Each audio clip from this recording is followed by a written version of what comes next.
Powered by NBC bearings, লম্বা দৌড়ের জন্য।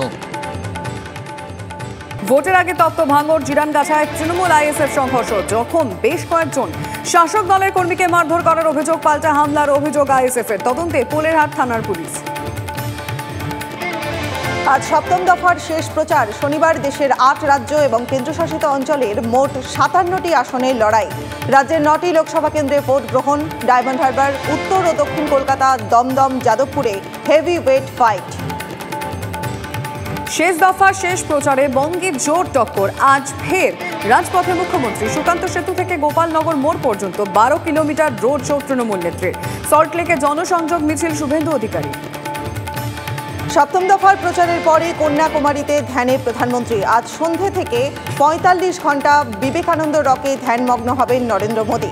নমর কর্মসূচি, নির্বাচনী বিধিভঙ্গ, অভিযোগ তুলে কমিশনে কংগ্রেস, সরব ডিএমকে, সিপিএমও। শেষ দফা ভোটের আগে ৮ বাঙালি শরণার্থীকে নাগরিকত্ব। নতুন আইনে আবেদন ভিত্তিতে দেওয়া হলো শংসাপত্র। ৭ জন উত্তর ২৪ পরগনার বাসিন্দা, ১ জন নদিয়ার। সিএএ কার্যকরের পর প্রথম ৮ বাঙালিকে নাগরিকত্ব। বাংলাদেশের সাংসদ খুনের পরতে পরতে রহস্য। নিউটাউনের আবাসনে সেপটিক ট্যাঙ্ক থেকে উদ্ধার মাংসপিণ্ড। নিহত সাংসদের কিনা জানতে ফরেনসিক পরীক্ষা। ডিএনএ নমুনা সংগ্রহের জন্য সাংসদের মেয়েকে ভারতে আসার অনুরোধ। পাওয়ার্ড বাই এনবিসি বিয়ারিংস, লম্বা দৌড়ের জন্য।